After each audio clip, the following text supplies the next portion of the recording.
Opa, testando aqui.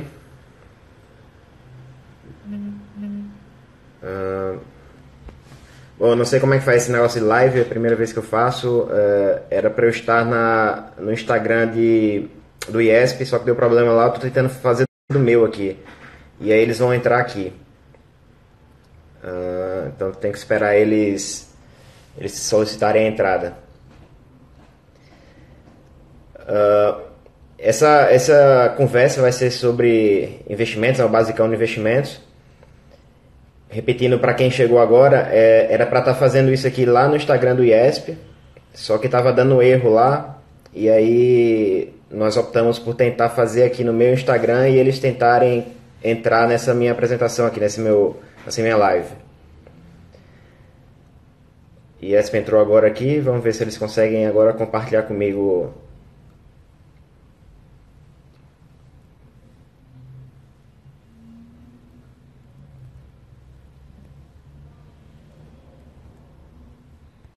Eles solicitaram, eu aceitei aqui, vamos ver se eles conseguem entrar.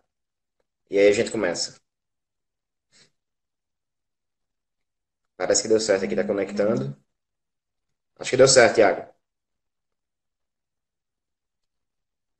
Tá aparecendo aqui, ó. Aparecendo. Acho que deu certo aqui, Thiago, eu tô te vendo. Só organizando aqui, porque eu tô te vendo, só tava sem áudio, mas agora já tá ok. Tudo bom, Felipe? Beleza, tudo tranquilo. Primeiramente, professor, é uma honra ter você aqui no IESP, participando da nossa semana de inovação, o Inova IESP. Começou terça-feira, né? Eu tava falando aqui pro pessoal na live do IESP, e vai encerrar sexta-feira. Veja que a gente tem, assim, a alegria nesse período, ter várias atividades acontecendo comitantemente. Então, tem o palco principal, os auditórios, salas de aula, laboratórios de informática, atividades externas, paredão de escalada. É uma semana que a gente pensa fora da caixa. E aí, teve essa proposta de podermos conversar um pouquinho sobre investimentos. E agradeço mais você ter aceito essa proposta e falar um pouquinho sobre se existe vida fora da poupança, né? Porque muitas pessoas imaginam que o mundo de investimento é um mundo que só pode entrar quem realmente tem condições de investir, tem dinheiro. A palavra mais comum é essa, no jargão popular é assim, não. Eu não tenho dinheiro para nem pagar minhas contas, que está para investir. E às vezes com uma reservinha pequena já dá para iniciar e ir galgando os primeiros passos. Então, assim, na sua percepção, enquanto professor, enquanto investidor, nesse mundo dos investimentos, né? Como é que funciona? Qual é a realidade? Qual é a percepção da sociedade? Existem tabus? Vamos começar assim devagarzinho, um passo de cada vez, para a gente deixar bem fluir bastante essa conversa. E você pode ir mandando sua pergunta que a gente vai aqui recepcionando e devagarzinho a gente pode ir conversando. Se não der para responder todas na live, a gente caminha depois a resposta para vocês. Fica à vontade, Felipe. Beleza, Thiago. Eu não sou experiente em lives, então eu não sei como é que se as perguntas que o pessoal envia chega para vocês também. Tu sabe dizer isso aí? Porque eu já recebi uma pergunta aqui. Recebeu, né? Então a gente pode fazer o É, seguinte, a gente pode ir seguindo e depois a gente dá uma paradinha para pegar as perguntas e ir respondendo. Já que está aparecendo beleza, para você que tranquilo. você iniciou. Beleza. Então, obrigado a todos aí pela presença. Bom, a primeira pergunta eu acho que foi relacionada à questão de tabu, né? E se precisa ter muito dinheiro para poder investir. E eu sempre digo, eu sempre gosto de responder essa pergunta. Geralmente as pessoas me perguntam isso. Se precisa ter muito dinheiro para investir, eu sempre digo quanto que a quantidade de dinheiro que eu tinha quando eu comecei a investir. E eu comecei a investir com R$ 400, 450, alguma coisa, 445 para ser mais exato, e alguns centavos. Os centavos eu não sei, de cabeça, mas eu tenho na minha planilha até hoje. Então, esse era todo o dinheiro que eu tinha naquela época. É o dinheiro que eu consegui juntar, eu tava, acho que eu tinha uns 20 anos de idade. Era o dinheiro que eu tinha na poupança. Então, eu fui na corretora, eu nunca investi por banco, eu nunca fiz investimento por banco, eu não gosto de investir por banco. Eu não gosto de investir em bancos também. Desses 9 anos como investidor, a primeira vez que eu comprei uma ação de um banco foi esse ano. Então, eu comecei com esses R$ 400, era o dinheiro que eu tinha após assistir uma palestra. Por isso que eu sempre que aparece a oportunidade de falar sobre isso, eu gosto de pegar essa oportunidade, se for possível, Porque eu faço com que outras pessoas comecem a pensar nisso, assim como eu tive essa oportunidade no passado. Então, eu fui para uma palestra falando sobre investimentos, e aí eu resolvi fazer meus próprios investimentos. Então, eu fui na corretora, abri minha conta, e o assessor de investimento, ele não queria nem abrir minha conta para investir em ações. Eu só tenho R$ 400. Ele não, pô, o cara vai investir R$ 400 como? Não dá nem para comprar um lote de ações. Um lote de ações, para quem não sabe, é composto por 100 ações. Então, não dá para comprar um lote da maioria das ações. Então, eu comprei, eu acho que 9 ações da Vale na época. Foram 9 ações da Vale, da companhia Vale do Rio Doce antigamente, e hoje é só Vale, né? Só que o cara não queria abrir minha conta e eu convenci ele a abrir minha conta. Então, hoje em dia não tem mais essa dificuldade. Você baixa o aplicativo no celular, abre a É, conta, faz Felipe, a transferência e começa. pega nesse Oi, gancho Thiago.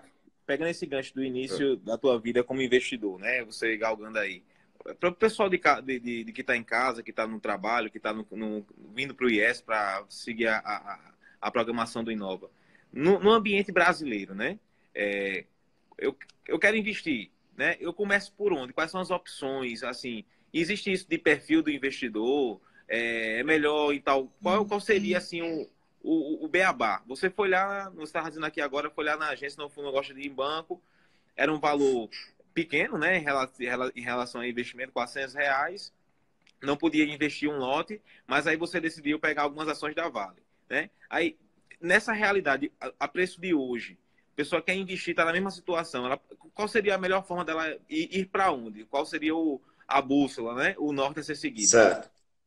Antes de entrar nisso, eu acho que é bom falar sobre o nosso passado recente. Nós tivemos um passado recente com taxas de juros muito altas, taxa livre de risco muito alta, e a inflação alta também, mas a gente tinha uma diferença entre a taxa de juros e a inflação muito alta. Então, eu tinha um ganho real sem me preocupar muito em assumir risco. Eu ia lá no banco, comprava um CDB do banco, pagava 100% do CDI ou um pouquinho mais, e isso dava 10% ao ano, 11% ao ano, 12% ao ano, 15% ao ano às vezes, dependendo do caso. Então, por isso as pessoas têm esse é um dos motivos pelos quais as pessoas têm uma cultura muito forte de investir em banco e não investir em ações ou em outras coisas. Porém, esse histórico passado de taxa de juro alta não vai acontecer pelo menos nos próximos anos. No curto prazo isso não vai acontecer mais. Então, quem quiser ganhar um pouquinho mais de dinheiro tem que correr risco, um pouquinho de risco, um pouco mais de risco. Isso não quer dizer que você vai perder dinheiro. Risco em finanças e investimentos normalmente é volatilidade. Então, o título sobe, o título desce, o título sobe, o título desce. Então, mas não necessariamente quer dizer que você vai perder o dinheiro. Então, um passo a passo para você começar a investir, a primeira coisa que eu digo sempre é estudar. Outro dia um cara me perguntou aqui no Instagram se ele deveria largar a faculdade para ficar só estudando sobre investimentos. E eu disse que não, é furada isso. O investimento você tem que fazer para você acumular patrimônio para aposentadoria. Então você precisa de um emprego. Então você tem que fazer a faculdade, arrumar um emprego bom, juntar o máximo de dinheiro que puder e investir para aposentadoria, mas nunca deixar o trabalho para isso. Então, primeira coisa, estudar. Estuda. Depois que você entender a ideia, isso eu estou dizendo para quem vai investir sozinho. Então, se você quer investir sozinho, você tem que estudar muito primeiro. E aí você abre uma conta na corretora. Eu recomendo que você abra conta em uma corretora independente de banco, que é mais barato. E você tem uma gama muito maior de aplicações para fazer. Você não fica preso aos produtos do banco. Você tem produtos de diversos bancos e de empresas de gestão de ativos, assets independentes. Então você abre a conta e aí depois você abrir a conta, você vai preencher um formulário que vai dizer qual é o teu perfil de risco. Então você vai preencher esse questionário e aí o questionário vai dizer, ó, com base nas respostas, você é um cara conservador. Então o assessor de investimento, que geralmente tem um assessor na corretora gratuitamente, você não tem que pagar nada por isso, ele vai te recomendar alguns investimentos com base no teu perfil. Se você for um cara mais agressivo, ele vai te indicar investimento em ações, em fundos multimercado e coisas desse tipo. Se você for um cara mais conservador, ele vai te indicar fundos de renda fixa, provavelmente LCI, LCA, CDB e coisas desse tipo. Então essa é a ideia. Você tem que primeiro estudar, abre a conta na corretora, preenche o formulário para saber qual é o teu perfil. e aí depois é só fazer as transferências e acompanhar os investimentos.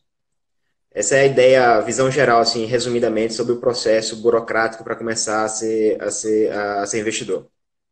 Então, nessa. Então, o assessor nunca vai te recomendar, por exemplo, se você é conservador, se você não tem um perfil mais agressivo, arrojado, não vai te recomendar ações. Só para vocês terem uma ideia, quem tinha ações no dia 18 de maio do ano passado chegou a ver, dependendo da ação, ela cair 30% em um dia só. Então, nem todo mundo tem estômago para isso. O cara fica aperreado e quer sair logo. Aí você sai na baixa e perde dinheiro. Então, esse é o problema geral dos investidores. Eles entram na alta quando está na moda, investimento, está tudo lá em cima, aí compra. Depois cai, eles se aperreiam e vendem. Então, o cara faz o caminho inverso. Você tem que comprar na baixa e esperar a alta. Você não tem que comprar na alta e vender na baixa. Isso é errado. Então você tem que estudar muito antes e tem que ter o perfil exato para cada investimento. Você não tem que assumir risco demais se você não está disposto a ver seu patrimônio cair em um dia só 30%.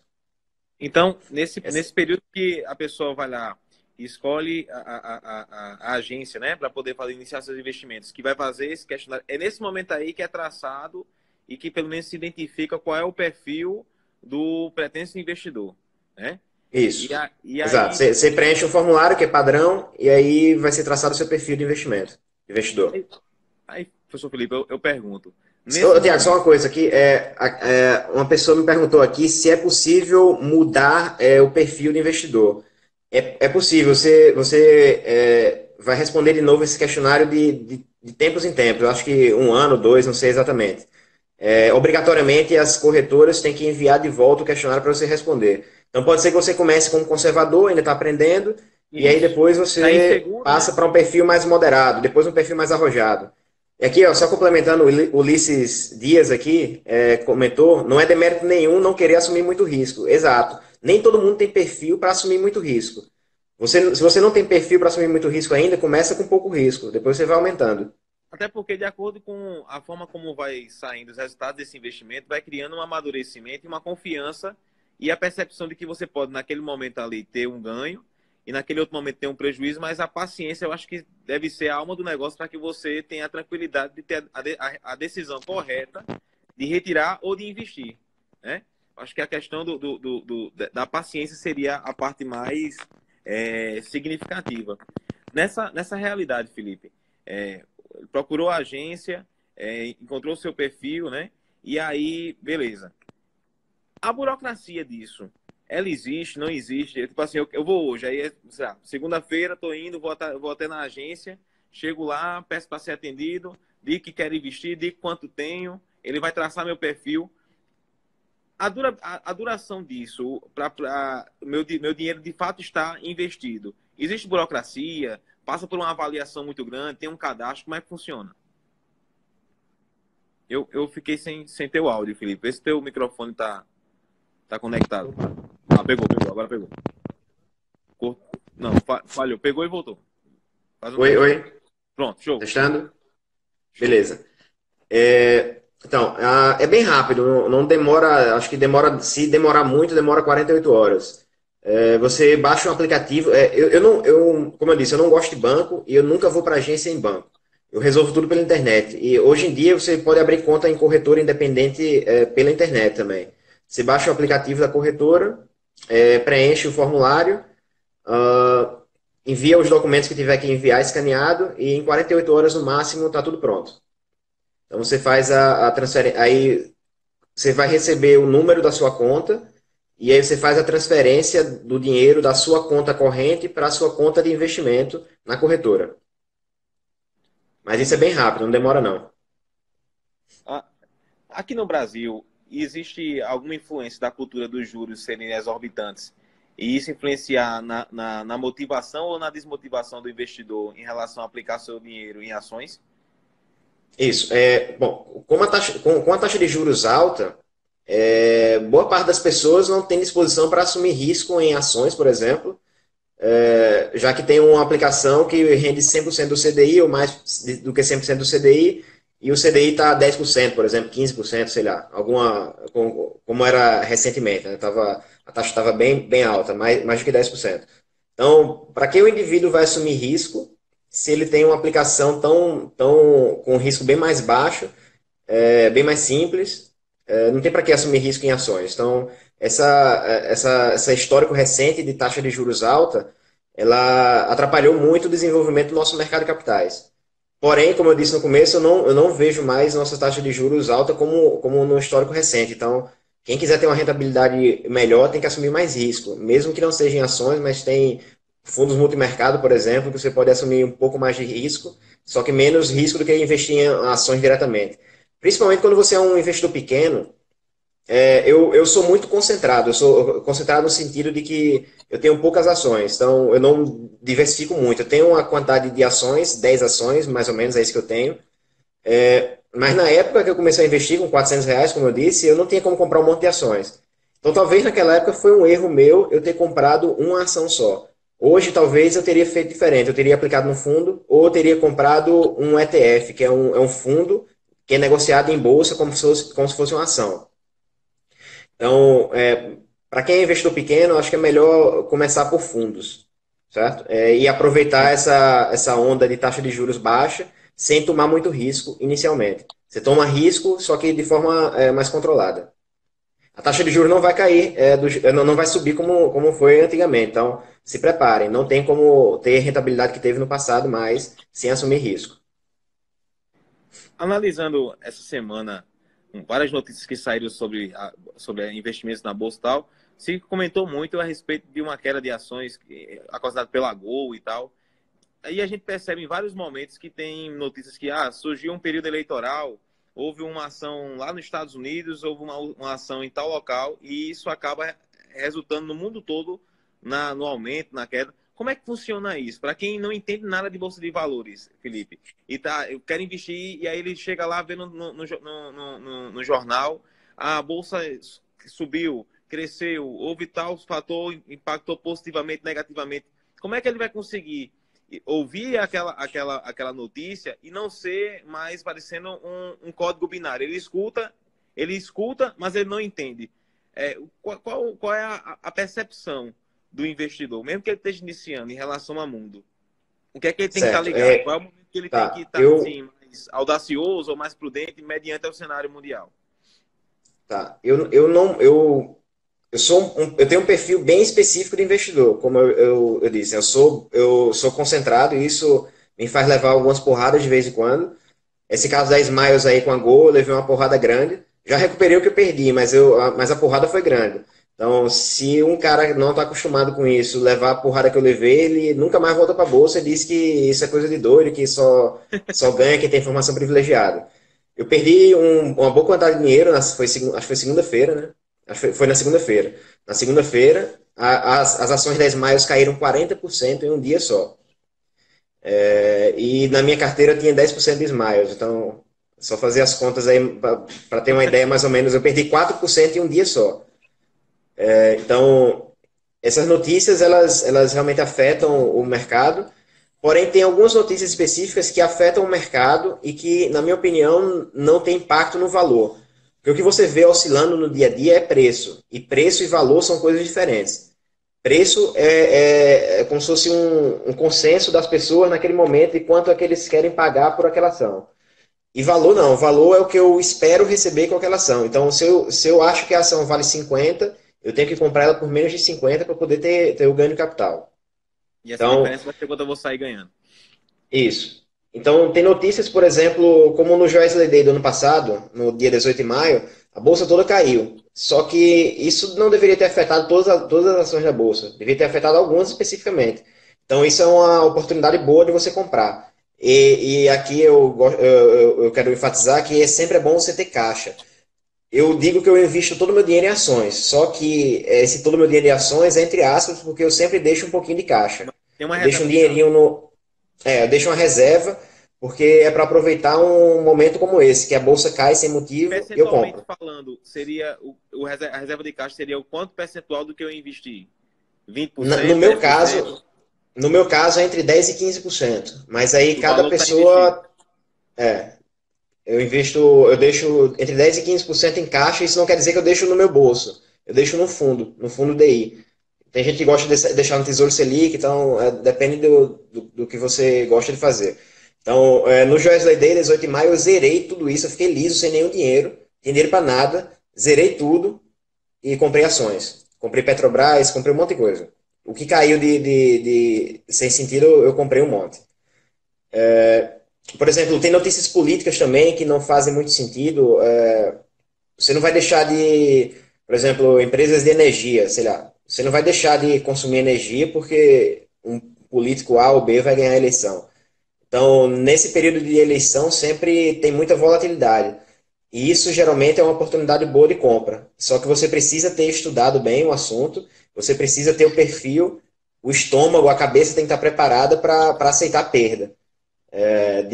Acho que de abril para abril, maio, mais ou menos para cá, maio, na greve dos caminhoneiros para cá, meu patrimônio deve ter investido, deve ter caído uns 20% ou mais.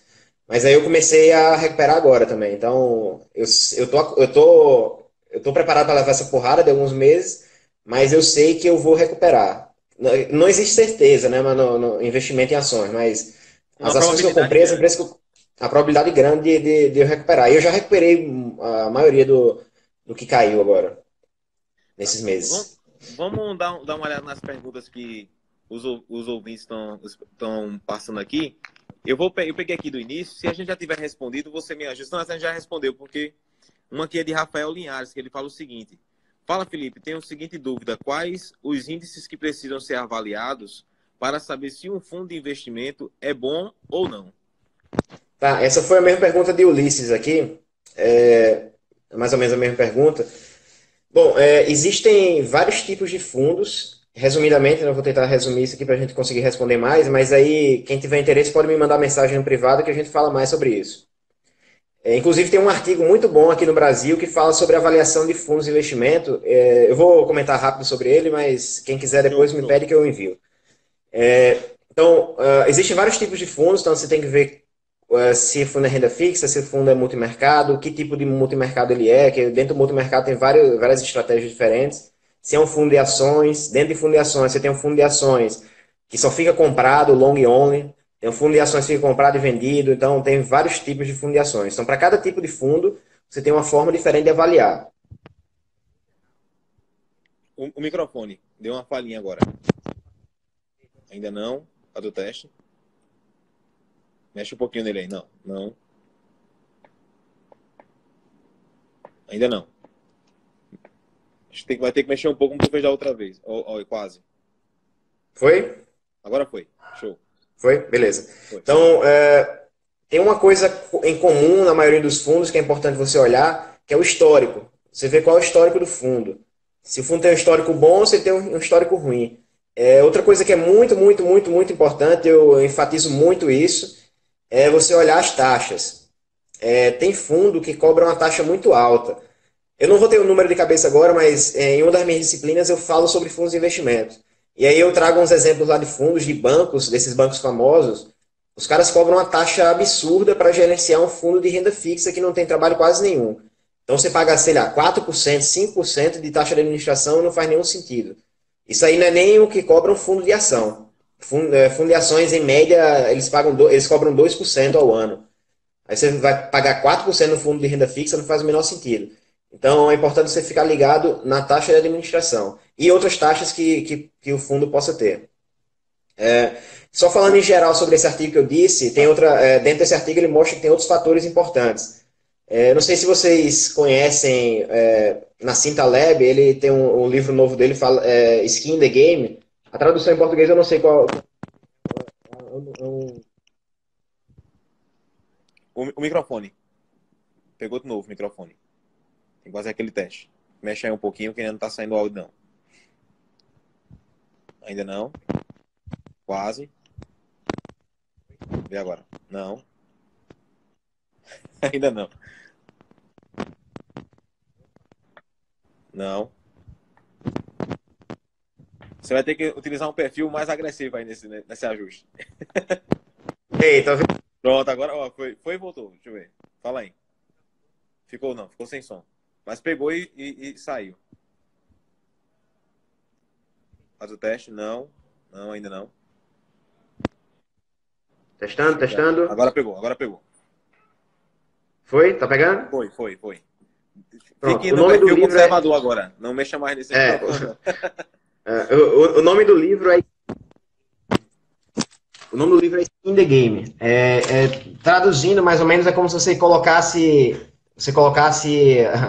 o seu na reta. É mais ou menos isso. Então, o artigo mostra isso. O artigo mostra que o fundo em que o gestor tem muito dinheiro, a maior parte do PL, do patrimônio líquido do fundo, é do gestor, o fundo tem um desempenho melhor. Então, quanto mais dinheiro do gestor tiver no fundo, melhor o desempenho. Então, essa é outra coisa que é importante vocês olharem no fundo. Se o fundo é mais antigo, ele tem um desempenho melhor. Então, são várias variáveis que afetam o desempenho do fundo. Então, quem tiver interesse, manda uma mensagem que eu encaminho esse artigo. Artigo muito bom. Tem uma de Ulisses também, eu não sei se a gente já respondeu ela, Felipe, que fala assim: oi, qual a diferença de ganhos de capital e ganhos através de dividendos nas ações? Certo. Beleza, valeu, Luiz. Ganho de capital é o lucro que você tem, a diferença do que você comprou, pagou para o que está valendo, o que está sendo negociado hoje. Então, se você comprou por 5 e vendeu por 10, você teve ganho de capital de R$ 5. O ganho com dividendos tem um termo técnico específico, chama dividend yield. É a rentabilidade do dividendo.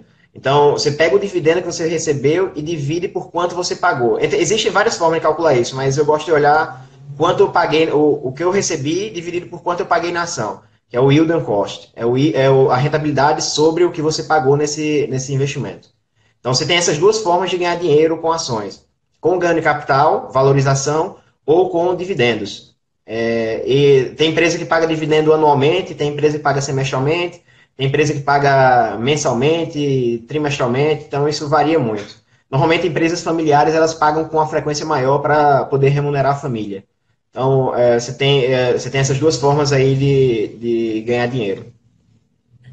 Ó, tem mais uma participante aqui, a CLPF, ela fala o seguinte: para investidor moderado e que tem reservas para investir, qual o meio de alta liquidez mais indicado?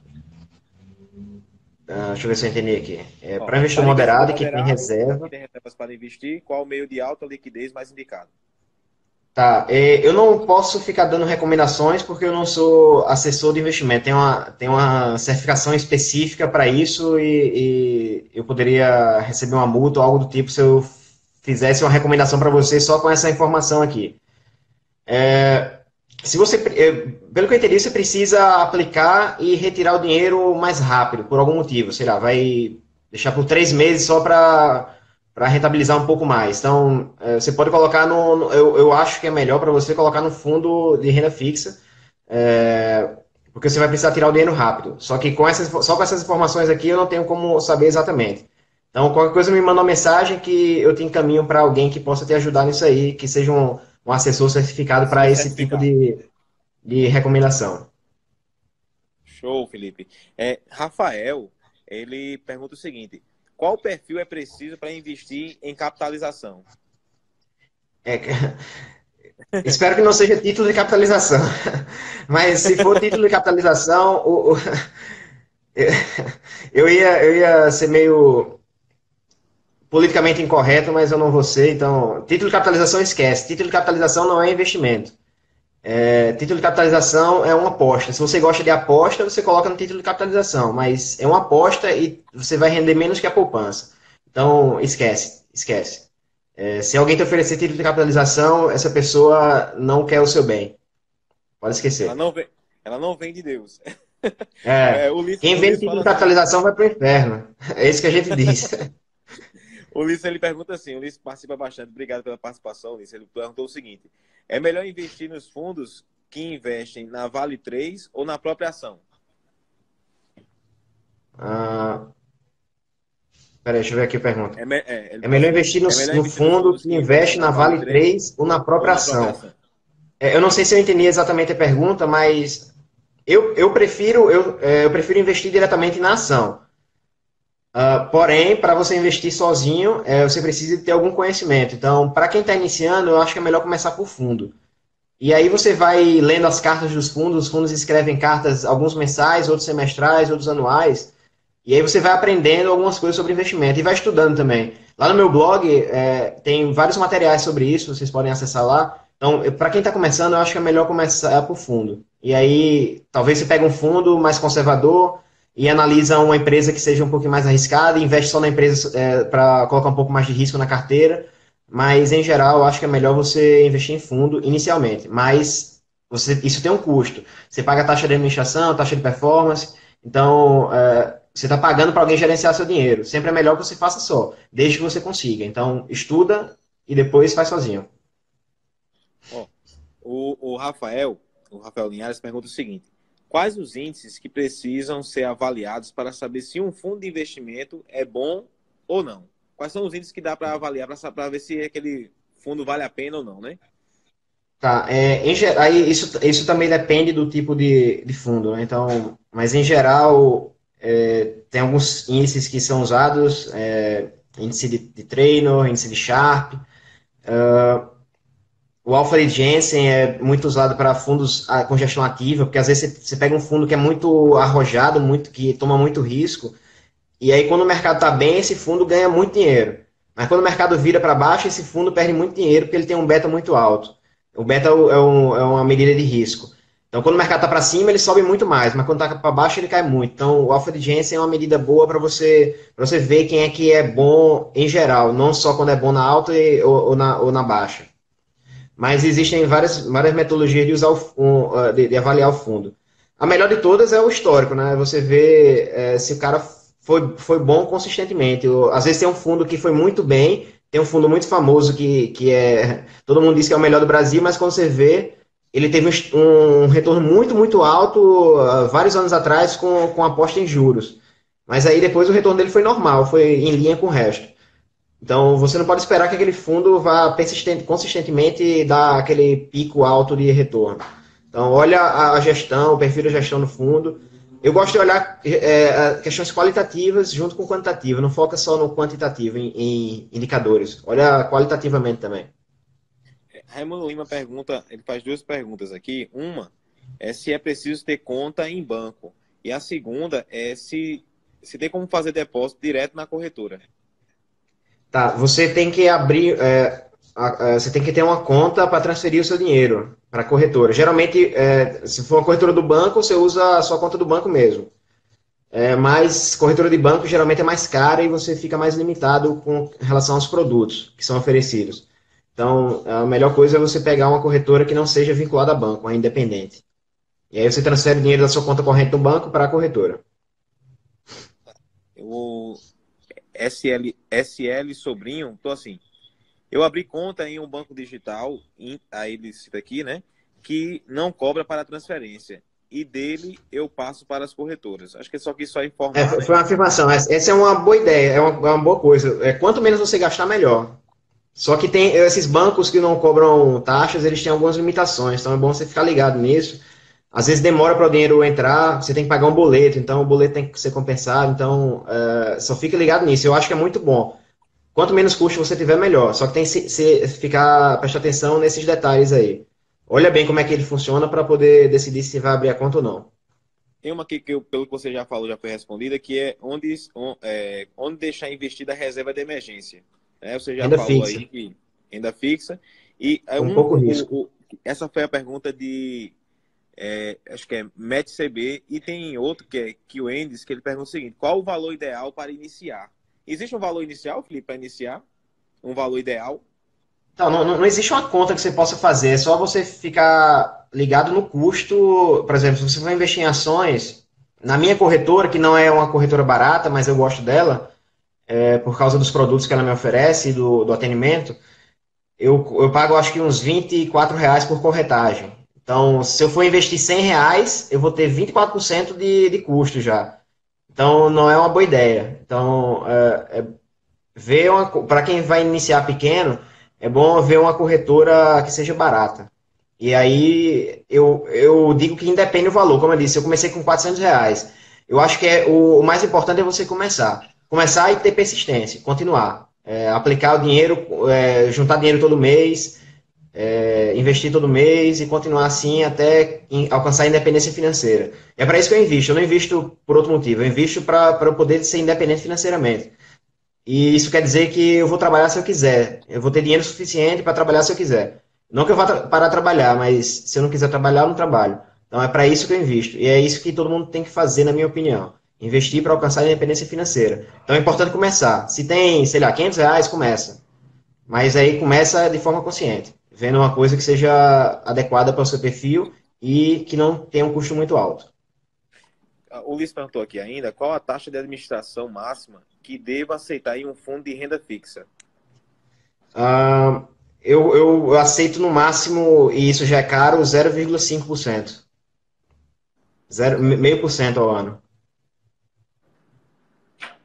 Vários comentários aqui te elogiando a excelência que você é enquanto professor. Márcio Antes pergunta assim, bancos também pagam muito mensalmente por meio de juros sobre capital próprio, mas eu acredito que é uma afirmação. Deixa eu ver se tem mais alguma pergunta aqui, porque eu quero que você fale ainda um pouquinho do teu blog. Você que é autor de um blog que fala... Ele não fala tão somente só de investimentos, né, Felipe? Hoje ele fala de contabilidade, de coisas ligadas à contabilidade e investimentos e áreas afins, não é isso? Fala um pouquinho, que eu estou vendo essas próximas perguntas, sobre o teu blog. Beleza. Então, o nome do meu blog, eu criei esse blog logo quando eu terminei a graduação. Eu acho que foi em 2011, se não me engano. Acho que foi final de 2010 ou início de 2011. Acho que foi início de 2011. E o blog se chamava Contabilidade e Métodos Quantitativos, só que agora eu mudei o nome, é Contabilidade MQ. Eu quero me desvincular dessa questão de métodos quantitativos, porque o pessoal ficava me procurando para isso e isso não é minha especialidade. Minha especialidade é contabilidade, investimento. Então, eu não sou especialista em métodos quantitativos. Eu uso a ferramenta, eu dirijo o carro, como o professor meu diz. Então, o nome do blog é Contabilidade MQ e eu posto meus materiais de aula lá. Todas as minhas aulas ficam disponíveis lá, os slides. Todas as minhas palestras eu disponibilizo os slides. Tem um canal no YouTube também, Contabilidade MQ, que eu divulgo algumas videoaulas lá que meus monitores fazem, algumas coisas que eu faço também, tutoriais. Então, são coisas sobre investimentos e finanças. Como eu dou aula de finança, teoria clássica de finanças e avaliação de empresa, então, basicamente é disso que eu falo. Finanças e avaliação de empresas, que a avaliação de empresa, para quem é de contabilidade, é contabilidade aplicada. A avaliação de empresa é você pegar a contabilidade, fazer ajustes para chegar no valor da empresa. Então, todo o meu material de aula está lá. Quem tiver interesse nesses assuntos, investimentos, avaliação de empresas, chegue lá no blog, Contabilidade MQ, e no canal do YouTube, Contabilidade MQ, que tem muita coisa lá. Tem uma pergunta aqui do Matheus, que antes de ler ela, eu vou fazer um gancho. Aqui no IES a gente tem um projeto de extensão que trabalha educação financeira. E aí a gente trabalha, ele tinha o nome de orçamento doméstico e hoje foi mudado para finanças pessoais. E aí a gente trabalha com comunidades aqui da Grande João Pessoa e com escolas, trabalhando neuromarketing, trabalhando a questão do consumo, do impulso pelo consumo, da pesquisa, dos registros e tal. E o Matheus pergunta o seguinte, Felipe, qual a importância da educação financeira antes de investir no mercado de capitais? Então, nessa questão da educação financeira, Felipe, a gente sabe que no nosso país a educação financeira era algo para ser dado desde o ensino fundamental. A criança deveria já aprender. E muitas escolas hoje de forma lúdica já trabalham isso. A própria UFPB tem um projeto belíssimo com gincana, com a Olimpíada e tudo mais. Mas assim, na sua percepção, a ausência da educação financeira ou a participação efetiva dela na história do investidor, daquele que está querendo investir, influencia positivamente ou negativamente nessa avaliação de sair lucrando ou não nas ações? Antes de você investir, você tem que ter educação financeira. Esse é um pressuposto. Então, não invente de querer investir se você não consegue juntar dinheiro, porque vai acontecer o seguinte, você vai ter um dinheiro, sei lá, juntou algum dinheiro para investir esse mês. E aí tu se endivida ou gasta demais no cartão, aí vai ter que tirar o dinheiro que tu investiu para pagar a dívida. E aí, vamos supor que tu investiu em ações. Aí você comprou ações sei lá, naquela época da greve dos caminhoneiros, tudo caiu. Então você investiu, sei lá, R$ 5.000 e resgatou 4.000. Então, para pagar uma dívida. Então, antes de investir, você tem que ter educação financeira. Você tem que ajeitar a casa primeiro para poder investir. Então, primeiro, educação financeira. Gasta menos do que recebe. Tem um orçamento lá de investimento todo mês. Não é para investir o que sobrou. Você tem que investir antes de tudo. Antes de tudo é investimento. e aí depois você gasta. E aí cria essa cultura de investimento mensal, de não gastar mais do que tem, e aí começa a investir. Então, a educação financeira é essencial. E esse trabalho que vocês fazem aí, Tiago, é muito bom. Parabéns a vocês aí do IESP. Na UFB a gente também tem uns projetos de educação financeira e isso está crescendo muito. Vários colégios já estão trabalhando com isso, faculdades também. Na UFB acho que a gente tem uns 3 ou 4 projetos disso. Vocês têm também, acho que o IFB também tem. Aqui na Paraíba a gente está bem servido, eu acho. É só o pessoal procurar. Fonte não falta, é só procurar que tem. Então, tem que deixar de ser preguiçoso e ir atrás E de resolver o estudar. problema. É verdade. É. Não, nas nossas últimas perguntas, aqui com a participação do pessoal, o Marcelo pergunta o seguinte: Felipe, você acha que as cooperativas de crédito podem ser uma boa alternativa? Ele bota assim. Sim, Sim, né? como eu disse no começo, eu tenho aversão a Isso. banco. Eu não gosto de banco. Não, definitivamente eu não gosto de bancos. Eu não acho que eles atendam o cliente bem, a não ser que você seja um cliente private, que não é a situação da maioria. E mesmo que eu tivesse patrimônio para ser private, eu nem sei se eu tenho ou se eu não tenho, não sei quanto é que é. Eu não vou pagar mais por isso. Então, eu não gosto de banco. Quem puder trabalhar com cooperativa ou com essas fintechs aí que estão aparecendo, melhor. Só cuidado com os riscos das fintechs, que tem que analisar direitinho para ver se realmente é uma empresa séria. Mas cooperativas, elas têm muita regulação, as cooperativas são até mais seguras do que os bancos, em geral. Cooperativa tem auditoria interna, auditoria externa, auditoria do Banco Central, então é muito seguro. E é mais barato que banco. E você é dono do negócio, né? Então, eu gosto muito de cooperativas. Eu trabalhei em cooperativa no final da minha faculdade. Quando eu me formei, eu comecei a ser associado a uma cooperativa. Já fui de conselho fiscal da cooperativa, então eu gosto muito e acho que vale muito a pena. Só acho que as cooperativas têm que ser menos burocráticas às vezes, porque eles são tão conservadores com relação ao risco do cliente que às vezes fica até chato. Eu até reclamo com o meu gerente todo mês, porque eu vou sacar o meu dinheiro lá para pagar algumas contas que eu tenho que pagar à vista, e aí não dá porque o limite é muito baixo de saque diário. Mas isso é uma evidência de que eles têm controle de risco forte, né? Então, mas às vezes isso é ruim para algumas pessoas. Mas é isso aí, reduz o risco. O Stefan Dias, ele tem duas perguntas. Uma é assim: é uma boa ideia vender o imóvel da família e comprar FILE? E a segunda é: em qual situação vender uma posição de longo prazo? Tá, sobre vender o imóvel, eu acho que é uma decisão bem difícil. Eu não invisto em imóvel, nunca pensei em comprar. Na verdade, eu pensei uma vez na minha vida em comprar um apartamento, e aí eu desisti depois de umas 2 semanas pensando, e foi a melhor decisão da minha vida, que foi ano passado. Eu queria comprar um apartamento, no começo do ano, eu acho. E aí eu ia perder, na verdade, o maior retorno da minha vida. Ano passado, a minha carteira rendeu 100% de ações. Então, se eu tinha R$ 1, passei a ter dois no ano passado. E aí eu ia perder toda essa evolução porque eu ia comprar um apartamento. Então, isso é muito ruim. Se você tem dinheiro, eu acho que se você tem um pensamento feito meu de investimento, eu não compraria nenhum imóvel. Se você precisar sair de casa, mora com os pais, quer sair, é melhor alugar.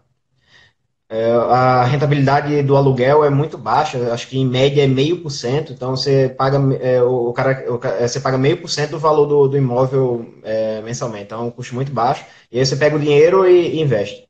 E quanto a vender, é uma decisão difícil porque o valor do imóvel geralmente é muito alto e aí você tem um risco da liquidez, né? Um valor muito alto e normalmente você não encontra quem vai pagar o que você está pedindo. Então você tem um desconto. Porém, você pode, por ter medo de perder esse dinheiro do desconto, você pode deixar de receber uma rentabilidade boa em outro investimento. Então, esse é um caso a pensar bem detalhadamente, especificamente para o caso de cada pessoa. Mas boa pergunta do Stefano aí, só pegando o gancho para falar sobre fundo imobiliário, que é esse FII aí, FI.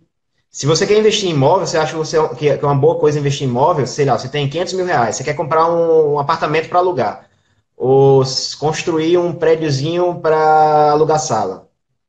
Esquece, não constrói nem compra. Investe em fundo imobiliário. Existem alguns casos que você consegue pegar um local bom que vai valorizar muito, mas é difícil você encontrar esses casos. Você tem que ser um profissional da área. Então, uma pessoa normal dificilmente vai pegar um local bom com preço bom. Então, para uma pessoa normal, eu acho que é muito melhor investir em fundo imobiliário. Você pega esses 500 mil e investe em fundo imobiliário. E aí, se por acaso você precisar de dinheiro, você vende uma parte dele. Você pega 10 mil, tá precisando de 10 mil reais. Você vende suas cotas de 10 mil e usa os 10 mil reais. Você comprou uma casa ou um prédio, você não tem como vender, sei lá, a porta da casa, a entrada, o jardim, alguma coisa assim. No fundo imobiliário você pode vender um pedaço. Então é muito melhor investir em fundo imobiliário em geral do que comprar uma casa ou um apartamento, alguma coisa assim. O Rafael Joslise, ele pergunta o seguinte: o que você acha da profissão trader? Vale a pena investir nesse conhecimento? Tá, beleza. Eu vou responder a dele junto com a outra de Stefano, que ele pergunta sobre quando, em qual situação vender uma posição no longo prazo. Eu sou Isso. fundamentalista, eu sou investidor fundamentalista. Existem assim, dois grandes grupos de investidores. Os que usam análise fundamentalista e os que usam análise técnica. E tem os que não usam nada, que compram na loucura, né? Mas, em geral, são esses dois grupos.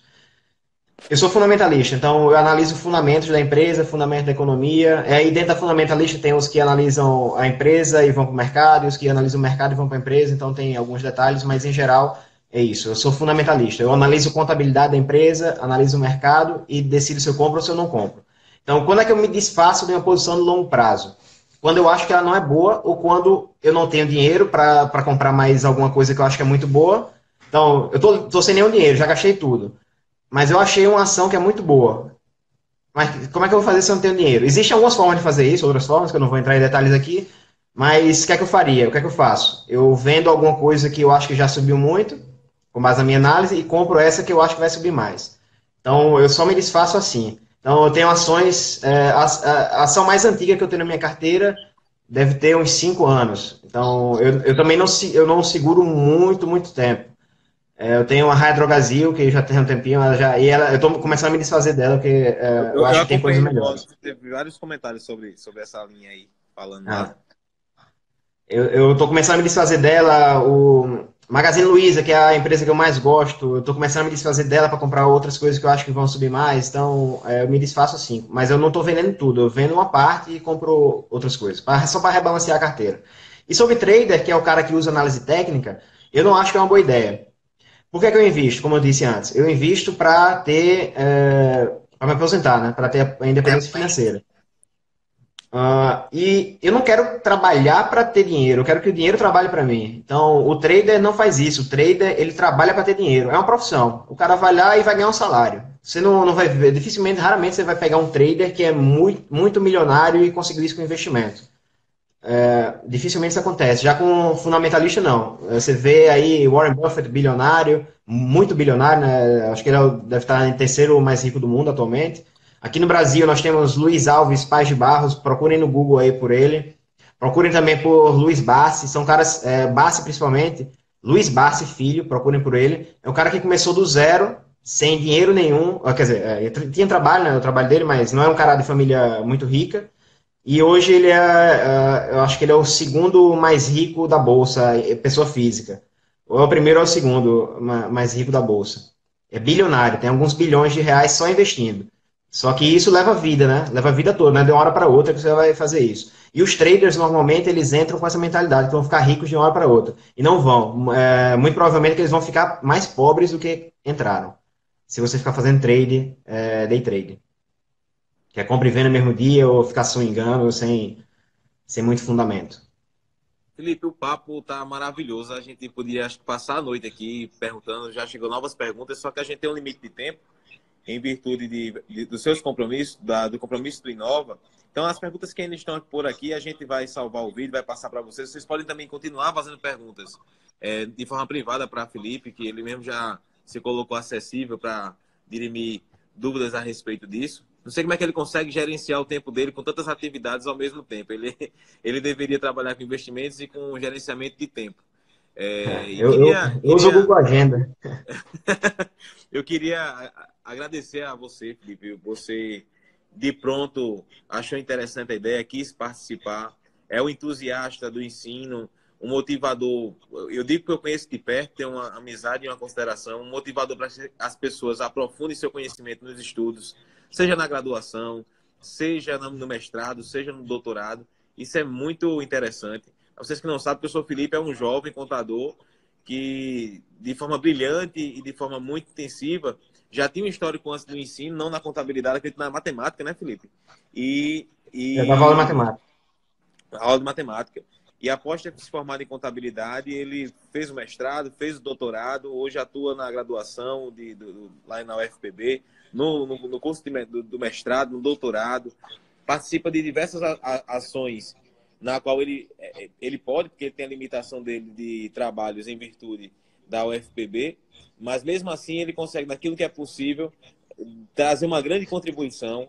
É uma pessoa que a gente tem um grande respeito, um grande carinho, zela por essa amizade. E eu espero, Felipe, que você possa, nesse caminho que você traçou profissional em sua vida, que é nessa linha de investimento, utilizando a contabilidade como plano de fundo e como assessoramento, você possa, a cada dia, ser um exemplo e trazer essas dicas e esses conceitos, que a gente possa sempre estar participando, seja em palestras presenciais, palestras, vamos brincar de uma palestra EAD, né? Numa live dessa no Instagram, mas que você possa sempre permanecer nesse ramo. E a contabilidade da Paraíba e do Brasil agradece muito a sua contribuição. Você é um jovem que serve de exemplo a todos que estão assistindo e querem criar um caminho brilhante como o seu. Não são palavras da boca para fora, são verdadeiras, você sabe disso. E muito obrigado mesmo. Beleza, valeu, Thiago. Eu que agradeço aí o espaço, eu gosto realmente de conversar sobre isso. Eu sempre digo, outra coisa que eu sempre digo é que eu comecei a investir por causa de um professor de mercado financeiro, eu acho que eu estava no terceiro período da faculdade. E aí depois tive essa palestra que foi quando eu tive mais coragem. Então, sempre que é possível, eu gosto de falar sobre esse assunto, porque aí, se eu conseguir fazer uma pessoa entrar nesse mundo, eu já estou no lucro. Então, Legal. sempre que possível. Eu não gosto muito da palestra, todo mundo sabe, né? Eu não gosto muito da palestra porque eu gasto muito tempo dando palestra, eu fico ensaiando essas coisas, então eu gasto, para dar uma palestra de 1 hora, eu devo gastar umas 10 horas.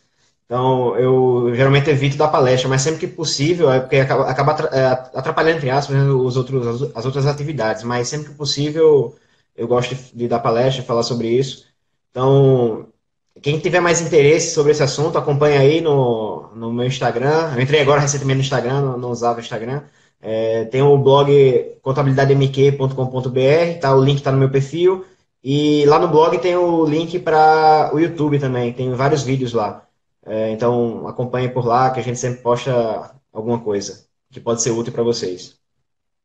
Show, meu E irmão. não Muito esqueça de se obrigado. inscrever no canal e dar um like. Isso ajuda a gente Perfeito. ajuda a aumentar o alcance, né? Quanto mais likes, mais alcance o vídeo tem no YouTube. Show.